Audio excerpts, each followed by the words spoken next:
Hi friends, எல்லாருக்கும் வணக்கம். இன்றைக்கி நம்ம கொஞ்சம் டிஃப்ரெண்ட்டான சிக்கன் ரெசிபி தான் பார்க்க போகிறோம்.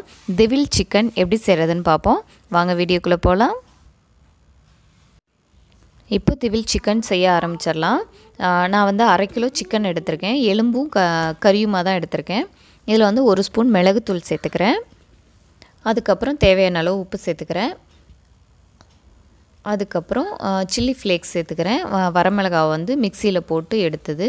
அதுக்கப்புறம் லெமன் ஜூஸு, ஒரு அரை லெமனுக்குள்ளே ஜூஸ் எடுத்துக்கிறேன்.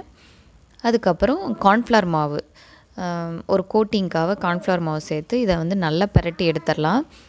இந்த டெவில் சிக்கன் எங்கே ஃபேமஸ்ன்னு பார்த்தீங்கன்னா, ஸ்ரீலங்கா ரெசிபி. இது ரொம்ப டேஸ்ட்டு சூப்பராக இருக்கும். நான் வந்து இதை அடிக்கடி செஞ்சு பார்ப்பேன். இது வந்து ஒரு அரை மணி நேரம் ஊற வச்சிடலாம். இப்போ நம்ம சிக்கன் வந்து நல்லா ஊறிடுச்சு. இதை வந்து நல்லா ஃப்ரை பண்ணி எடுத்துக்கலாம். ஃப்ரை பண்ணும்போது எண்ணெய் வந்து நிறைய சேர்க்கக்கூடாது, கொஞ்சமாக சேர்த்து உடனே காலி பண்ணுற மாதிரி பண்ணிக்கோங்க.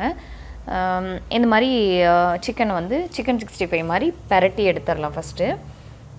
நான் அதுக்கப்புறம் இந்த வீடியோக்கு கீழே நான் வந்து டிஸ்கிரிப்ஷன் பாக்ஸில் வந்து நான் இதுக்கு முன்னாடி செஞ்ச சிக்கன் ரெசிபீஸ்லாம் நான் வந்து இதில் வந்து கீழே நான் வந்து லிங்க் நான் கொடுக்குறேன். உங்களுக்கு வேணும்னா நீங்கள் போய் செக் பண்ணி பார்த்துக்கோங்க. ரொம்ப ரொம்ப யூஸ்ஃபுல்லாக இருக்கும். அதுக்கப்புறம் பார்த்திங்கன்னா இது ஒரு சைடு வெந்துருச்சு. இப்போ நல்லா 2 சைடும் நல்லா ஃப்ரை பண்ணி நல்லா கோல்டன் கலர் ப்ரௌன் கலரில் வந்ததுக்கப்புறம் நம்ம வந்து எடுக்கலாம். நம்ம வந்து எப்போவுமே என்ன பண்ணுவோம்னு பார்த்திங்கன்னா, சிக்கன் 65 பண்ணுவோம், அதுக்கப்புறம் ஏதாவது ஒரு கிரேவி பண்ணுவோம், அவ்வளோதான். ரொம்ப சிம்பிளாக பண்ணுவோம். நம்ம இந்த மாதிரி யாராவது கெஸ்ட்டு வந்துட்டாங்க அப்படின்னா இந்த மாதிரிலாம் கொஞ்சம் டிஃப்ரெண்ட்டாக பண்ணோம் அப்படின்னா ரொம்ப டேஸ்ட்டு சூப்பராக இருக்கும். நீங்கள் செஞ்சு பார்த்துட்டு எனக்கு கண்டிப்பாக கமெண்ட்ஸில் சொல்லுங்கள் எப்படி இருந்ததுன்னு. அப்புறம் நான் மீதம் இருக்க சிக்கனில் எல்லாத்தையும் வந்து போட்டு எடுத்துட்றேன். அதுக்கப்புறம் இதுக்கு மெயினானது என்னென்ன தேவைன்னு பார்த்தீங்கன்னா, இஞ்சி பூண்டு சின்ன சின்ன பீஸாக கட் பண்ணியிருக்கேன். அதுக்கப்புறம் டொமேட்டோ சாஸும் சோயா சாஸும் இதுக்கு வந்து ரொம்ப தேவை. ஏன்னா இது இல்லைன்னா டேஸ்ட்டு நல்லா இருக்காது.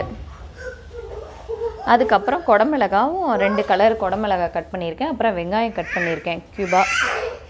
அதுக்கப்புறம் ஒரு பேனில் வந்து 2 ஸ்பூன் எண்ணெய் சேர்த்துக்கிறேன். அதுக்கப்புறம் நம்ம இஞ்சி பூண்டு கட் பண்ணியிருக்கோம் இல்லையா, அதையும் வந்து சேர்த்துட்றேன். கொஞ்சம் ஒரு 2 வதக்குனதுக்கப்புறம்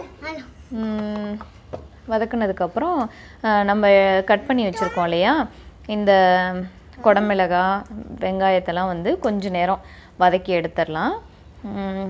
அதுக்கப்புறம் பார்த்திங்கன்னா நம்ம டொமேட்டோ சாஸு ஒரு ஸ்பூன் அளவுக்கு சேர்த்துடலாம். அப்புறம் சோயா சாஸும் 1 ஸ்பூன் அளவுக்கு சேர்க்கணும். இதுக்கு ரொம்ப ஹைலைட்டடாக எதுன்னு பார்த்தீங்கன்னா டொமேட்டோ சாஸும் சோயா சாஸும் தான். இதுதான் ரொம்ப டேஸ்ட்டு கொடுக்கும். அதுக்கப்புறம் 1 ஸ்பூன் அளவுக்கு சில்லி ஃப்ளேக்ஸ் போட்டுடலாம். உப்பு தேவையான அளவு சேர்த்துட்றேன். ஏன்னா சில்லி ஃப்ளேக்ஸ் தான் வந்து கொஞ்சம் காரம் கொடுக்கும். அதுக்கப்புறம் நம்ம வறுத்து வச்சுருக்கோம் இல்லையா அந்த சிக்கனை, அதையும் சேர்த்துடலாம். சேர்த்ததுக்கப்புறம் நல்லா பிரட்டி எடுக்கணும். பிரட்டினா தான் வந்து அந்த சோயா சாஸும் டொமேட்டோ சாஸும் நல்லா அதில் சிக்கனில் இறங்குற அளவுக்கு பிரட்டி எடுக்கணும். அவ்வளோதான், நம்ம டெவில் சிக்கன் ரெடி ஆகிடுச்சு. இப்போ பாருங்கள், நம்ம சூப்பரான டெவில் சிக்கன் ரெடி ஆகிடுச்சு. செஞ்சு பாருங்கள். செஞ்சு பார்த்துட்டு எனக்கு கமெண்ட்ஸில் சொல்லுங்கள். இந்த வீடியோ உங்களுக்கு பிடிச்சிருந்துச்சு அப்படின்னா கண்டிப்பாக மினிட்ஸ் கிச்சனுக்கு சப்ஸ்கிரைப் பண்ணுங்கள்.